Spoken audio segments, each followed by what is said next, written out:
Hey everyone, let's talk about something huge today. Building wealth. I mean, really building it. We're all told to save, save, save. But what if that's only half the story? What if just saving isn't enough?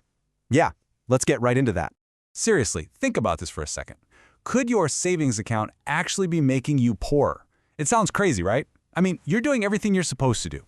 You work hard, you screw away some cash, but what if there's this invisible thing, this silent force that's chipping away at your savings day in and day out? All right, so let's get one thing straight right away. Saving money is not a bad thing. In fact, it's crucial. It's your safety net, your emergency fund for when life happens. But, and this is a big but, thinking that saving alone is how you're going to build real wealth, that's the myth we need to bust. Saving is for security, it's not for growth. So what is this sneaky, invisible force I'm talking about? Well, it has a name you've definitely heard before: inflation.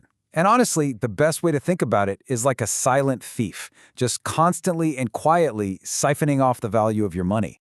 Basically, all inflation means is that your dollar today won't buy you as much stuff tomorrow. You've seen it, right?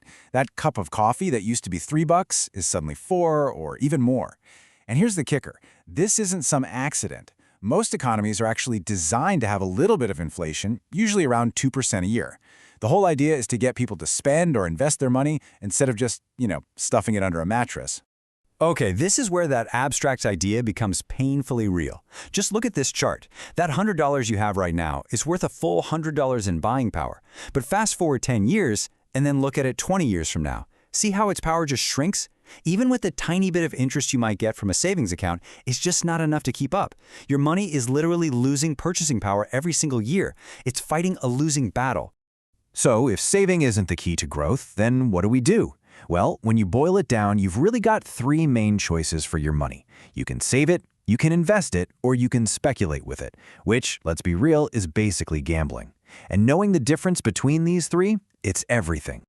This table just breaks it down so clearly. On one end, you have saving. The goal? Just to keep your money safe. Super low risk, but also pretty much zero growth. It's for your short-term stuff. Then, all the way on the other end, you have speculating. This is the get-rich-quick dream, right? High-risk bets for massive, fast returns. But the risk is insane. Think of it like a lottery ticket. And then, right there in the sweet spot is investing. The goal isn't to get rich tomorrow. It's long-term growth. The risk is there, sure, but it's calculated. And you're thinking in terms of years, not hours. This is how you build sustainable wealth. Okay, so we've landed on investing as the way to go. So what's the secret sauce? Do you need a ton of cash to start? Do you have to be some kind of Wall Street wizard? Absolutely not. The most powerful tool you have for building wealth is something every single one of us has. It's time. And this right here, this is maybe the most important thing to understand. People get so obsessed with timing the market, right? Trying to buy at the absolute bottom and sell at the absolute top. Good luck with that. That's not investing.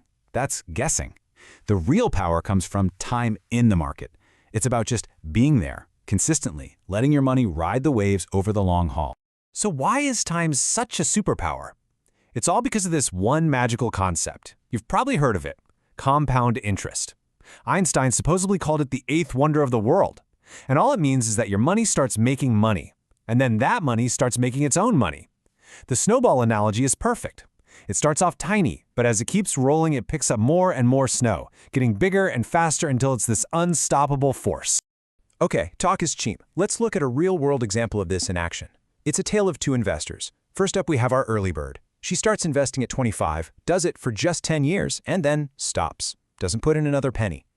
Then we have the late starter. He waits until he's 35, but he's diligent. He invests for 30 straight years, 3 times longer than the early bird. Now, who do you think ends up with more money? You ready for this? It's not even close. The early bird, the one who only invested for 10 years, ends up with way more money. Think about that. The late starter put in 3 times as much cash over a longer period, but still lost. How is that possible? It's because the early bird's money had a 10-year head start for that compounding snowball to really get rolling. That's not just power, that's like financial magic.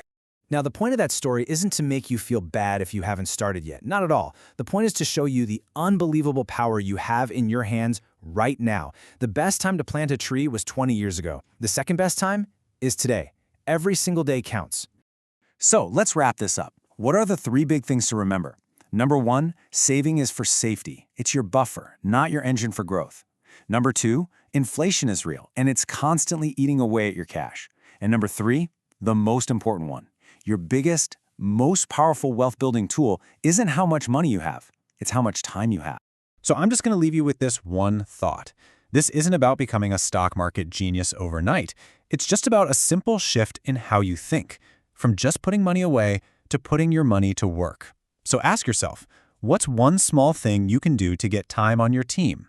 What could your money start doing for you starting today?